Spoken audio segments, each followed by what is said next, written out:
नमस्कार दोस्तों, स्वागत है आप सभी का आपके अपने YouTube चैनल जॉब की बातें पे। मैं हूं हरीश पवार और आज हम आपके बीच में लाए हैं एक नया वीडियो के माध्यम से हम आपको बताएंगे कि उत्तराखंड में अगले महीने कुछ नई वैकेंसी आने वाली है, खासकर कोऑपरेटिव बैंक में, कोऑपरेटिव जो सोसाइटी है उसके अंदर। तो उसके बारे में आप डिटेल्स जानकारी आपके बीच में लेके आए हैं। तो उससे पहले दोस्तों, जो हमारे रेगुलर व्यूअर हैं उनको तो एक चीज का पता चल ही गया होगा कि हमने अपने यूट्यूब चैनल का नाम यूट्यूब के सजेशन के हिसाब से बदल दिया है। उम्मीद करते हैं कि आप लोगों को ये नाम अच्छा लगे और आप हमें फॉलो करें ज़्यादा से ज़्यादा। साथ में दोस्तों, यूट्यूब के जो वीकली एनालिसिस है उसमें ये दिखाया गया हम लोगों को 89% व्यूअर हमारे ऐसे हैं जो वीडियो तो देखते हैं लेकिन सब्सक्राइब नहीं करते हैं। तो दोस्तों, उम्मीद है आप हमें सब्सक्राइब, हमारे चैनल को सब्सक्राइब जरूर करेंगे। आगे बढ़ते दोस्तों, वीडियो में शुरू करते हैं कोऑपरेटिव बैंक के बारे में।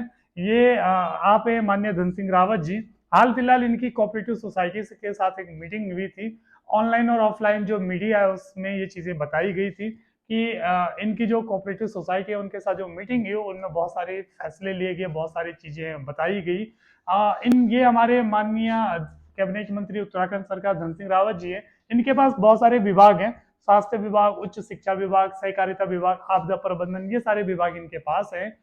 इसमें जो हमारे अभी जो काम की चीजें ये है सहकारिता विभाग, कोऑपरेटिव डिपार्टमेंट।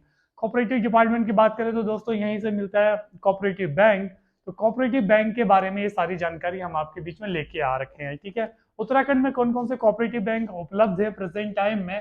तो जैसे, जिनको अभी कोऑपरेटिव बैंक का पता नहीं है, तो जैसे हमारे देश में सरकारी बैंकों में state bank of India PNB ये है, प्राइवेट बैंकों में आईसीआईसी बैंक, एचडीएफसी बैंक है। उसी तरीके से उत्तराखंड में कोऑपरेटिव बैंकों में ये सारे कोऑपरेटिव बैंक उपलब्ध हैं, जैसे Almora district cooperative bank, Chamoli district, Dehradun district, Haridwar district cooperative bank, Nainital district cooperative bank. एक स्टेट लेवल बैंक हमारे पास उत्तराखंड स्टेट कोऑपरेटिव बैंक।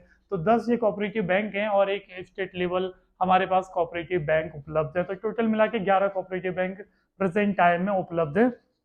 इन्हीं कोऑपरेटिव बैंकों के लिए जो हाल फिलहाल जो मीटिंग हुई थी कोऑपरेटिव सोसाइटी के साथ, कोऑपरेटिव डिपार्टमेंट के साथ, इन्हीं बैंकों के बारे में जानकारी हासिल हुई है। सोर्सेज के माध्यम से, सोर्सेज या ऑनलाइन या ऑफलाइन जो प्लेटफॉर्म है उनके माध्यम से ये कहा गया है, ये माना गया है कि कुछ टाइम बाद नए बैंकों की स्थापना और नए ब्रांचेस भी खुलने वाले हैं उत्तराखंड में। जो पहले से ही अवेलेबल हैं 11 जो बैंक है उनके ब्रांचेस हैं, उनके लिए ही स्टाफ की जरूरत है। तो इसी के बारे में सारी डिटेल्स हम आपके बीच में लाए हैं। सब दो सवाल बहुत सारे लोगों की ये होते कि जिस तरीके से state bank of India PNB bank है, सरकारी बैंक है, तो क्या ये कोऑपरेटिव बैंक सरकारी बैंक है? तो इसका जवाब है दोस्तों, पूरी तरीके से सरकारी बैंक नहीं है, लेकिन इनको मॉनिटर आरबीआई और उत्तराखंड जो स्टेट गवर्नमेंट है वही इनको मॉनिटर करती है। जिस तरीके से state bank of India PNB के जो कर्मचारी होते हैं वो पूरी तरीके से सरकारी एम्प्लॉयर होते हैं, तो क्या यहाँ जॉब करने वाले जो एम्प्लॉयर होंगे वो क्या सरकारी एम्प्लॉयर होंगे? तो इसका जवाब है दोस्तों, पूरी तरीके से सरकारी नहीं होते, लेकिन सेमी गवर्नमेंट या कोऑपरेटिव सेक्टर जॉब के नाम से इनको जाना जाता है। अब मेरी बात माने कि क्या ये सरकारी जॉब है या सरकारी एम्प्लॉयर है, तो सीधी सीधी बात है दोस्तों, बिल्कुल ये सरकारी जॉब है और ये सरकारी बैंक के एम्प्लॉयर ही माने जाएंगे, ये कोऑपरेटिव बैंक के जितने भी एम्प्लॉयर्स होंगे। ठीक है दोस्तों, तो क्या क्या प्रोसेस है? सबसे पहले बात करते हैं दोस्तों नोटिफिकेशन में भी कब आने वाला है। अप्रैल महीने में नोटिफिकेशन आने वाला है। यही बात ऑनलाइन और ऑफलाइन जो प्लेटफॉर्म है उसमें बताई गई थी कि जो नोटिफिकेशन का टाइम है ये अप्रैल में नोटिफिकेशन आने वाला है। पोस्ट का नाम, किन किन पोस्ट के लिए नोटिफिकेशन आएगा?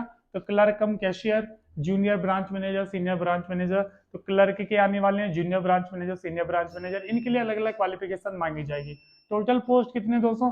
अप्रोक्सीमेटली 177 पोस्ट है, 177 पोस्ट लगभग है। ये पोस्ट यहाँ से कम नहीं होने वाले, इनसे ज्यादा ही होंगे, लेकिन फिलहाल कम नहीं होने वाले। तो लगभग इतने के लिए वैकेंसी निकलने वाली है अप्रैल मंथ में। कि एज कितनी होनी चाहिए? अगर जब ये वैकेंसी निकलेगी, ऑफिशियल नोटिफिकेशन निकलेगा, फॉर्म भरे जाएंगे, तो एज इसमें दोस्तों 17 से 21 साल, जो सबसे कम छोटी पोस्ट है इसमें क्लर्क कम कैशियर की, उसके हिसाब से बता रहा हूँ मैं, ठीक है। मिनिमम 17 साल और मैक्सिमम 21 साल मांगी जाएगी।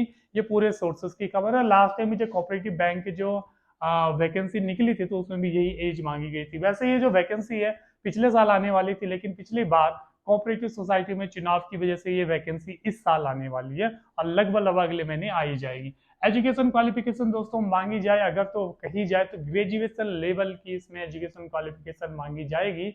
अब आप कहेंगे कि हम फाइनल सेमेस्टर के स्टूडेंट हैं या फाइनल ईयर के हैं, तो ये बात क्लियर तभी होगी जब ऑफिशियल नोटिफिकेशन निकलेगा कि जो फाइनल सेमेस्टर या फाइनल ईयर वाले हैं क्या वो इस फॉर्म के लिए एलिजिबल है कि नहीं है, ये कंप्लीट नोटिफिकेशन के बाद ही जानकारी क्लियर हो पाएगी। अच्छा, इसमें मे भी पॉसिबल कंप्यूटर सर्टिफिकेट मांगा जाएगा, 6 मंथ या 1 ईयर का जो कंप्यूटर सर्टिफिकेट कोर्सेज होता है ये मांगा जा सकता है, चाहे आपने किसी भी इंस्टीट्यूट से करा होगा। इसमें नेसेसरी नहीं है CCC जो गवर्नमेंट लेवल या ओ लेवल जो गवर्नमेंट एग्जाम होते हैं नेसेसरी नहीं है वो, लेकिन इसमें 6 मंथ और 1 ईयर का कंप्यूटर सर्टिफिकेट में भी पॉसिबल मांगा जाएगा।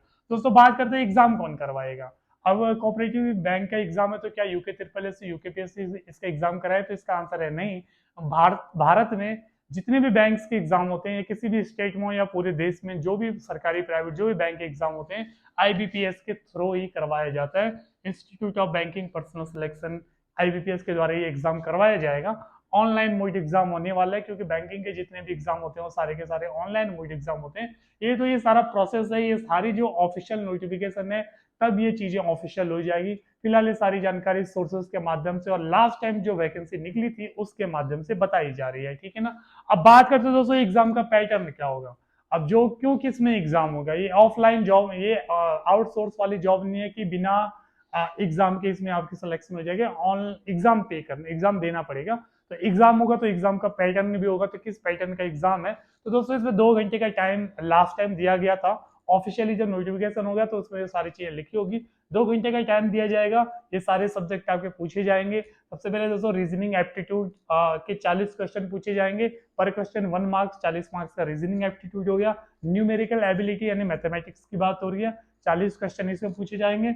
जनरल अवेयरनेस में 60 क्वेश्चन पूछे जाएंगे। तो इसका मतलब है जिनका जनरल अवेयरनेस थोड़ा स्ट्रॉन्ग है तो उनको काफी ज्यादा इसमें हेल्प मिलने वाली है, क्योंकि सबसे ज्यादा जो क्वेश्चन है जनरल अवेयरनेस के मांगे जाएंगे, कम पूछे जाएंगे।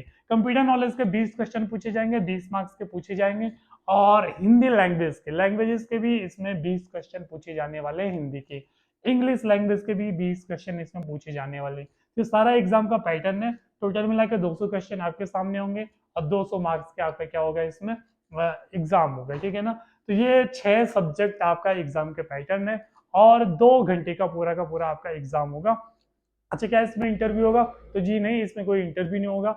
एग्जाम के बेस पर आपका डायरेक्टली सिलेक्शन करवाया दिया जाएगा, हो जाएगा। तो ये सारा प्रोसेस है दोस्तों, जो हमारे कोऑपरेटिव बैंक की जॉब है उसका जो सारा प्रोसेस है ये सारा मैंने आपको जानकारी दे दी गई है। जब ऑफिशियल नोटिफिकेशन आएगा तो मैं आपको इस चैनल के माध्यम से डिटेल्स में सारी जानकारी देता रहूंगा।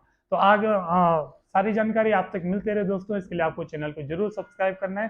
कोई भी अगर आपके मन में कोई सवाल हो तो आपको कमेंट बॉक्स में कमेंट करना है। आज के लिए इतना ही, आपका दिन शुभ रहे, धन्यवाद।